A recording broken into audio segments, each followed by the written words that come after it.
Guys, welcome back to my channel Jyotika official. তো দেখো, এদিকে আমি এখনও শুয়ে আছি। পুচকি অনেকক্ষণ আগে উঠেছে, প্রায় 5টা এরকম সময় উঠে গিয়েছিল ভোরবেলায়। আর দিয়ে তারপরে আর ঘুমাচ্ছিল না, তোকে নিয়ে আমি আবার শুয়ালাম, দেখছি ঘুমাই কি না। তাহলে আমি উঠে একটু আমার মানে স্নান টান সব করে রেডি হতে পারি। দেখছি যে না, ও ঘুমাচ্ছে না। তো যাই হোক, ওকে এখন এখানে বসিয়ে দিলাম। তো এদিকে একটু গান চালিয়ে দিই, ওর বুকগুয়ে গানটা যেটা দেখে, তো ওটা একটু চালিয়ে দিব। তো এদিকে দেখুক আর আমি এদিকে একটু ঘরের কাজগুলো মানে পুচকির জামা টামাগুলো একটু গুছানোর কাজ আমি গুছিয়ে নিই। তো ওইটাই করছি। আর ওইদিকে কিন্তু আমার সাথে খেলছে, দেখো গান শুনছে আর আমার দিকে তাকিয়ে তাকিয়ে হাসছে, খেলছে। তো আমি এখন ওকে মুখটা মুছিয়ে দিলাম ওয়াইপস দিয়ে। তো দেখ, এবার কিন্তু ও কিন্তু ওর টিভির দিকেই চোখ। হ্যাঁ, ও এত ভালোবাসে বুকগুয়েটা দেখতে, মানে কি বলবো। অনেক আগে থেকে বলতে কি, যখন ওই 3 মাস পার হয় এরকম টাইম থেকে ওই বুকগুয়েটা দেখা শুরু করেছে। আর এইদিকে দেখো, তিতলি এখন রেডি হয়ে গিয়েছে, ও যাবে প্রাইভেটে। আর আমি ভাবলাম একটা আলমারি এগুলোতে একটু মুছে নিই, খুবই ধুলা পড়ে যাচ্ছে। তো সেই জন্য সব কিছু মুছে নিলাম।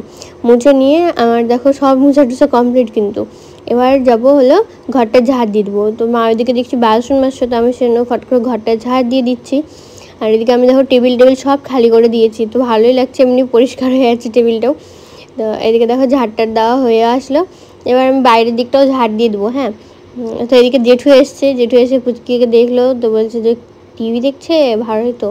এদিকে দেখো সিঁড়িটির ওপরের অবস্থাটা একদমই খুব খারাপ হয়ে আছে। জামা কাপড় প্যাম্পার সব রাখা ছিল, তো জামা কাপড় নিয়ে চলে যাবো, এখনই স্নান করতে যাবো। তো একটু কেচে নেবো ফট করে। তো এগুলো দেখো সব ঝাড় দেওয়া হয়ে গেল। আর জেঠু গিয়েছিল দোকানে।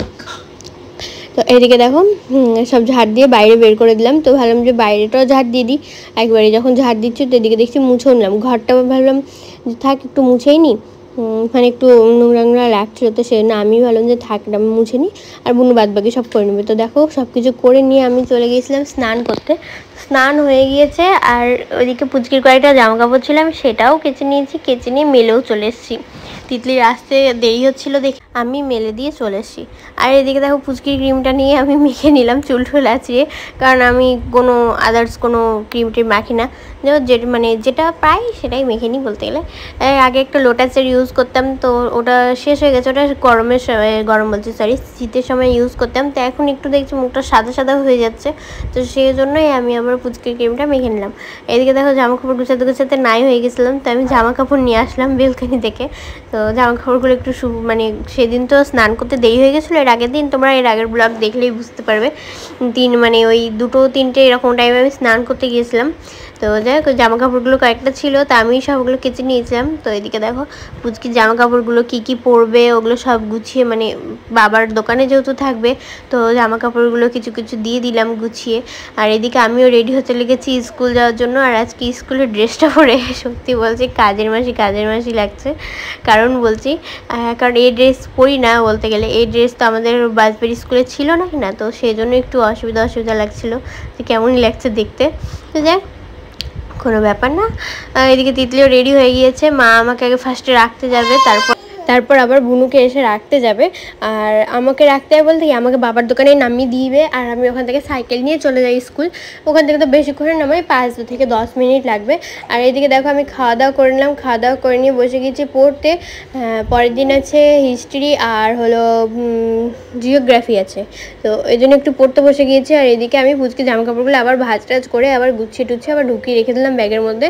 আর এদিকে দেখো আমি একটা জিনিস এখন খুঁজে পাচ্ছিলাম না, ওগুলো খোঁজাখুঁজি করছিলাম। তারপরে মা এদিকে বেগুনি ভেজে এনেছিলো, তো ওটা একটু খেয়ে নিলাম। খেয়ে নিয়ে আবার পড়াটা কন্টিনিউ করতে লেগে গিয়েছে। আর এইদিকে দেখো রাত হয়ে গিয়েছে, তো আমি ভাবলাম যে চুলটা বেঁধে নিই ফার্স্টে। দুদিকে দুটো বেনি করে ঘুমাই বলতে গেলে, তো দুদিকে দুটো বেনি করে নিচ্ছি। আর মানে কী বলতো, আগে থেকে আমি করতাম, বিয়ের আগে থেকেই করতাম। তো বিয়ের পরে আমি করা ছেড়ে দিয়েছিলাম, ও ভালো লাগতো না। তো প্রচুর চুল উঠে গিয়েছে, তারপরে মানে জোট লেগে যায় রাতেরবেলা। তো এই জন্য আমি আবার বেনি করে নিলাম। আর এদিকে দেখো পুচকিকে নিয়ে এখন একটু খেলছি, ও যেহেতু কাঁদছিল। তো এদিকে বুনু দিয়ে গিয়েছিলো দুধ, 1 কাপ দুধ দিয়ে গিয়েছিলো, তো আমি সেই দুধটাই আমি খেয়ে নিলাম। বুনুও খেলো, আমিও খেলাম। বাবা বুনু সব ঘুমাতে চলে গিয়েছে। এবার আমরা ঘুমাবো। দেখি আমি এডিট করতে পারি কিনা রাতে। যদি না পারি তাহলে সকালের দিকে এডিট করব। মানে ঘুম পাচ্ছে যেহেতু প্রচুর, তো সেই জন্যই আমি ভাবছি যে ঘুমিয়ে পড়ি, তারপরে দেখা যাবে সকালে এডিট করা যায় কিনা। টাইম পেলে করবো, নাহলে সেদিনটা না হয় ভিডিও দিব না। আর এদিকে দেখো আমি খাচ্ছি, তো ওও সেটা খাবে। দেখেছো, আমি খাচ্ছি তো ওও তাকাচ্ছে মুখের দিকে, কি করে ও এরকমই করে। তো তখন খুব না হাসি পাই। সো গাইস, পুরো ভিডিওটা দেখলেই কেমন লাগলো কমেন্ট করে জানিও। তো যাই হোক, ভোর হয়ে গিয়েছে, ভোরবেলায় উঠেছি। এখন প্রায় কটা বাজবে, বাজে হচ্ছে 6টা 7। তো আরেকটু আগে উঠেছিলাম, ভিডিওর ভয়েস দিলাম। তো এই সবাই মাত্র ঘুমিয়ে পড়েছিলাম রাত্রে, আর এদিকে পুচকে উঠে গেছে বলে আমারও উঠা হয়ে গিয়েছে। তো যাই হোক, পুচকে উঠেছে ভালো করলো, আমি তাহলে ফট করে ভিডিওর ভয়েসটা দিয়ে দিতে পেরেছি। তো এখন আমি দেখি মানে একটু স্নান টান দেখি করে কমপ্লিট করে নিতে পারি কিনা, কারণ এখনো প্রচুর চোখের মধ্যে ঘুম। তো দেখা যায় কি করি, স্নান করবো না, একটু পরেটা একবার রিভাইজ দিব। তো যাই হোক, আজকের মতন ভিডিওটা এই পর্যন্ত। ভিডিওটা যদি ভালো লাগে তাহলে like comment share and subscribe করে দিও। দেখা যাচ্ছে নেক্সট কোনো ইন্টারেস্টিং ব্লগে। আজকের মতন টাটা, বাই বাই।